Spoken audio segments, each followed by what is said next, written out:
welcome back to my YouTube channel. Now for today's video, I'm going to be doing a how to take care of a silicone baby. Now you guys have voted the highest for this video, so this just shows this is a highly requested video, but I decided to do it today. And we have baby Isabel here. I'm getting used to having her not wear hats all the time. I'm used to having silicones that are weird without hats, like they don't really look that realistic. So she actually looks very realistic without the hat. So before we get into more today's video, don't forget to like, comment, and subscribe, and let's get on to the video. Okay guys, so the first thing we're gonna do is I'm gonna show you guys how to change a full body silicone. So, like, this is just for like people that have silicone babies but they don't really know how to take care of it, or for first time silicone baby collectors. I'm gonna be showing you guys how to change them. I would just say that people always say like, why do you guys act like silicone babies are so real? And the reason for that is they are as delicate as a real baby. They can rip easily, they can break easily, and they're actually very heavy. They have the quality of a real baby. Very squishy, feels like real skin. When you're like trying to change her diaper or whatever, you can lift her up like this. Just be very careful because you don't want her to be hanging. When you're taking the arms out, you kind of just go like this, and then try not to pull on the arms to the point where like her whole arm is bending really bad. This is how you're gonna take it off.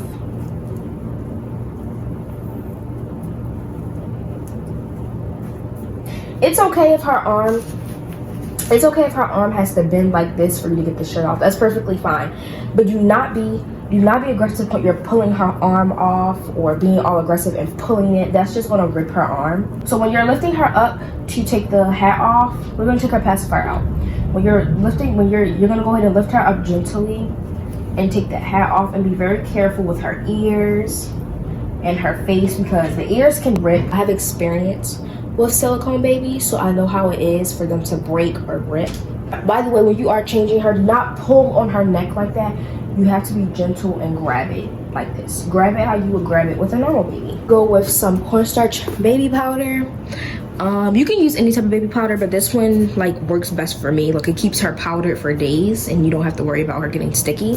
I like to pour some baby powder on the stomach and then powder the whole body like that, instead of having to put it everywhere. That would just be too much. So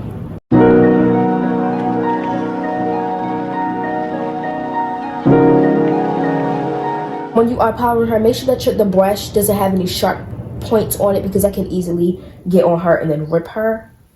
So now we're just going to turn her over. So I'm just repeating the same thing that I literally just did on the other side.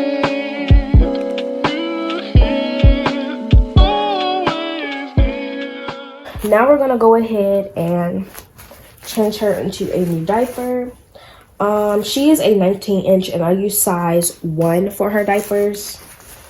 These are actually pretty big, so I suggest using size newborn. But if they're like a 20-inch, I think one size would be perfect for them. But when it comes to her, she really just needs newborn. But I had got one size because I thought she was gonna be bigger. We're gonna go ahead and change her. I'm using this onesie that I had got a couple years ago. Newborn. It's made from Carter's. She has not tried on this onesie yet. I feel like I have a couple of outfits and clothes that she just hasn't tried on yet. Now we're gonna go ahead and put on her clothes.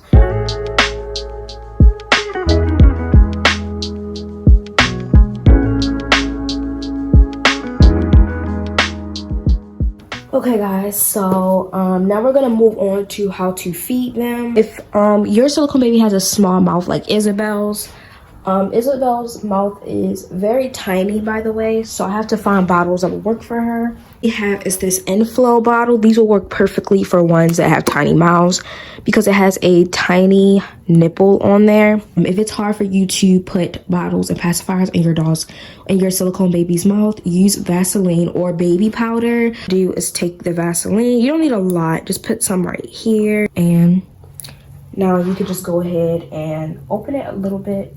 And now you can just slip it into her mouth like that. Now we're gonna move on to other bottles that will work for full body silicone babies that have small mouths. We have this bottle that you can literally get from Walmart for like 99 cents or $1. And this is like a tiny nipple. The Vaseline goes on top. And then you just, you can also turn the nipple like this to get it in the mouth. So you just go like this. and you get it in the mouth. It's not ripping her mouth or doing anything bad to her mouth. The bottles that will work is Dr. Brown bottles. This is how the nipple looks. It's actually a little skinnier and smaller than the other one, so that will definitely work. And then you just put it in her mouth like that. So if you're trying to press the bottle against the baby's mouth to look like that she's eating, it will not rip her mouth because it's very, very soft. Then the two other bottles that will also work is the Man bottle, which I got this one from Walmart. I got a whole kit. And then Nook bottle. So I'm going to show you guys what the mouth part looks like. So this is what the mouth parts look like. As you guys can tell, they're very small. Now I'm going to move on to how to put pacifiers in the mouth. I have this really, really wide one, and I'm going to show you guys how to put a really, really wide pacifier in her mouth. Vaseline. One thing I like to do is put Vaseline in her mouth and on the pacifier, just in case it's like, let's say that this is not enough Vaseline for the pacifier. I like to put it in her mouth as well so that it can slide in easily. I'm going to show you guys how to put it in there. And then it just slides in there exactly like that. You don't need to push on it. You don't have to do any of that extra stuff. And this one is a Nook. By the way, this is a Nook pacifier. This is a Man pacifier. We're going to use this one as well. I try to put it everywhere. I put a lot on there so they can slide in easier. Then you just go ahead and put it on there like that. And it works. It works perfectly. Avent pacifiers. Just take some Vaseline. I put a lot on there. And then go ahead and just slide that in like that. So it's very easy, very, very easy to apply. My window is open, but the good thing is it's not too much brightness going to her face. So this is one thing. If it's like in the middle of summertime, even winter, because sometimes it can be very hot in winter, make sure that she's not directly at the sun, because if she's directly at the sun, especially for a long period of time, she can start to melt. That's another reason why I do not like taking her on car rides, because I'm not fully comfortable with taking her in stores yet. I would feel better if I can keep her in a car, but I can't do that either because she might melt in the car. So that's why I haven't done any outings with her, because I'm not used to having her in public and I don't want anything bad to happen to her. And a lot of stuff can happen to a silicone baby outside, especially if you're carrying her. She can easily fall and get a whole bunch of cuts and stuff. So yeah, I will also say use mittens and baby socks in size newborn and mittens in size newborn to protect her hands and her feet. When I first got her, I used mittens for her all the time because one of my previous silicone that I had a while ago, pinky had broke. So be very careful with it. I love to put mittens on her because I feel like that prevents anything bad to happen to her hands or her little feet.